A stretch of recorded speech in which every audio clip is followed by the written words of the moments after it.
तो वीडियो शुरू करने से पहले एक क्वेश्चन, क्या आप स्मार्ट हो? हाँ नहीं कमेंट्स में बताओ, क्योंकि मैं तो नहीं हूँ। और मुझे ये बात तब पता चली जब 9th स्टैंडर्ड में मैं मैथ्स के टेस्ट में फेल हो गया। लेकिन इम्पोर्टेंट बात यह है कि मैं उसके रीटेस्ट में भी फेल हो गया। अब जीना इसी का नाम है। लेकिन आज हम बात करने वाले हैं एमसीयू यानी हमारे मार्वल सिनेमैटिक यूनिवर्स के ऐसे जीनियस या स्मार्ट बंदों की जिनके बारे में कोई बात ही नहीं करता है। अब शायद ये उनके पिछले जन्म के पाप होंगे, लेकिन हम है ना, आज हम एमसीयू के अंडररेटेड जीनियस बीइंग के बारे में बात करने वाले हैं।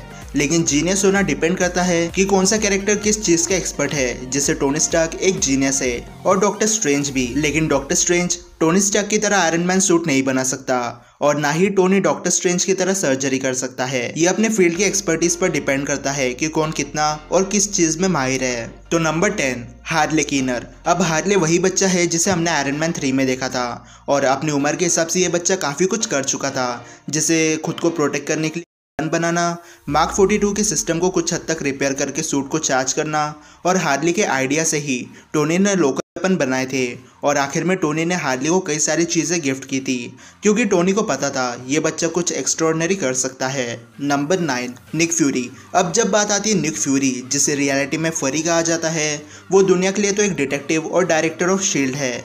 लेकिन ये बात काफी कम लोग जानते हैं कि निक फ्यूरी एमसीयू के स्मार्टेस्ट बंदों में से एक है। पूरी शील्ड निक फ्यूरी के ऑर्डर को फॉलो करती है और एक सीक्रेट एजेंट की टीम को कंट्रोल करना कोई आसान काम नहीं है। निक फ्यूरी ही था जिसने एवेंजर्स को बनाया, कई बार टोनी को सही रास्ता दिखाया, वो भी तब जब टोनी को कुछ समझ नहीं आ रहा था कि उसे क्या करना चाहिए।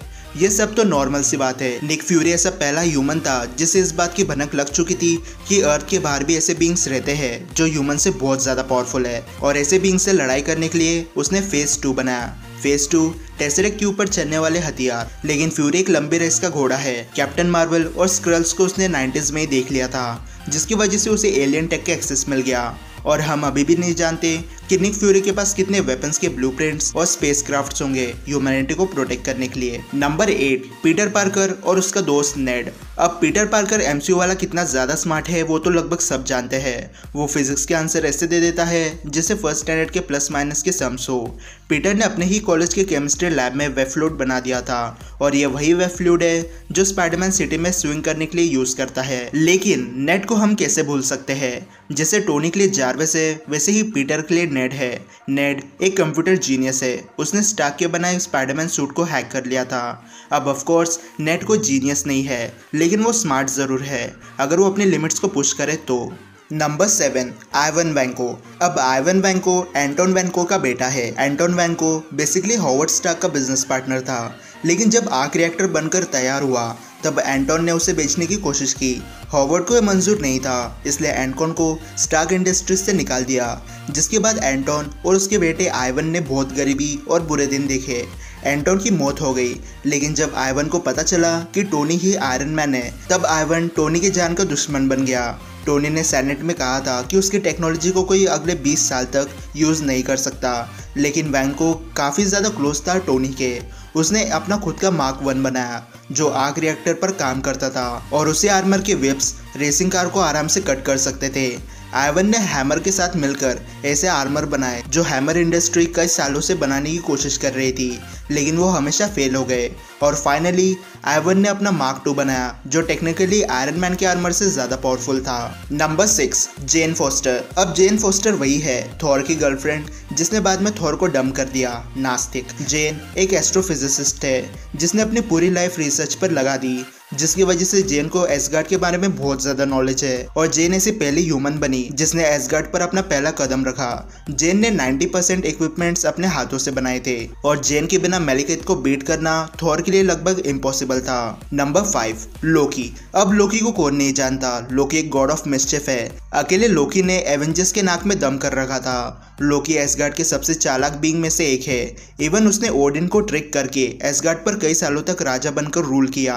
लोकी को एसगार्ड के ऐसे रास्तों के बारे में पता था जिनके बारे में थॉर भी नहीं जानता था। लोकी आराम से अर्थ की टेक्नोलॉजी को यूज कर रहा था, और लोकी इतना स्मार्ट था कि उसे सकार प्लेनेट पर खुर्सी नहीं मिली थी, और ना ही लोकी के गले पर ओबीडियंट डिस्क थी, जिसका मतलब ग्रैंड मास्टर लोकी पर पूरा भरोसा करता था। Number 4, Ultron. अब टोनी का बेटा, नहीं पीटर नहीं अल्ट्रॉन, एक जीनियस से कम नहीं था। अल्ट्रॉन के पास टोनी स्टार्क, ब्रूस बैनर और जार्विस का दिमाग था। अल्ट्रॉन के पास लगभग वो सारी इन्फॉर्मेशन थी जो जार्विस के पास थी, क्योंकि उसने लगभग जार्विस को खा लिया था। ऊपर से अल्ट्रॉन इतना स्मार्ट था कि उसे पैदा होते ही पता चल गया कि ह्यूमंस ही अर्थ के सबसे बड़े डेंजरस बीइंग्स है। इसलिए सोकोविया और वाइब्रेनियम का यूज करके उसने अर्थ पर से ह्यूमैनिटी का एग्जिस्टेंस ही खत्म करने की कोशिश की, लेकिन वो फेल हो गया। Number 3, Frigga.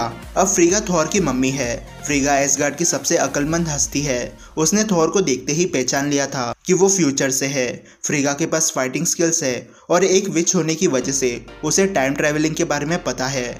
ऊपर से हमें नहीं पता कि फ्रीगा की उम्र क्या है। ऑफ कोर्स वो 3000 साल से ज्यादा ही होगी, तो ये सोचो कि फ्रीगा के पास एक्सपीरियंस कितना होगा। नंबर 2, इट्री। अब जब बात आती है स्मार्टेस्ट बीइंग की, तो इट्री को लोग हमेशा भूल जाते हैं। इट्री ड्रॉफ्स का किंग है। ड्रॉफ्स वही है जो एसगार्ड के लिए वेपन बनाते थे। थॉर का हैमर भी इट्री ने बनाया है। इट्री को वेपन बनाने की सबसे ज्यादा नॉलेज है पूरे एमसीयू में।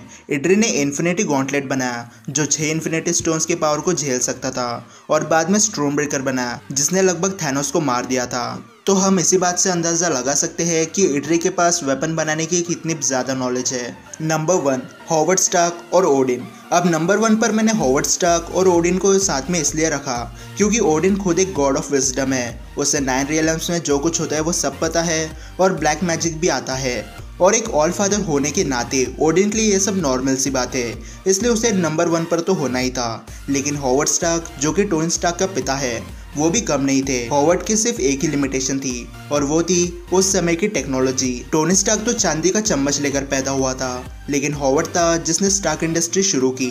हॉवर्ड के प्रोजेक्ट की वजह से टोनी ने एक न्यू एलिमेंट बनाया, और अगर टोनी की जगह हॉवर्ड स्टार्क होता तो शायद वो टोनी से भी कुछ बड़ा इन्वेंशन कर सकता था। अब ऐसे बहुत सारे बीइंग है जो बहुत ज़्यादा स्मार्ट है, लेकिन उनके बारे में आज हमने बात नहीं की, और कम से कम वो मेरी तरह रेटेस्ट में फेल तो नहीं होते हैं। लेकिन अब आप मुझे कमेंट सेक्शन में बताओ कि क्या हमें इस वीडियो का भी पार्ट 2 बनाना चाहिए या नहीं। और अगर आपको वीडियो पसंद आए होंगे तो इस वीडियो को लाइक और शेयर करना भी मत भूलना, और चैनल को सब्सक्राइब करना इसी डिटेल वीडियो देखने के लिए। तो फिलहाल के लिए इतना ही। मैं मिलता हूँ आपसे अगले वीडियो में, तब तक गुड बाय।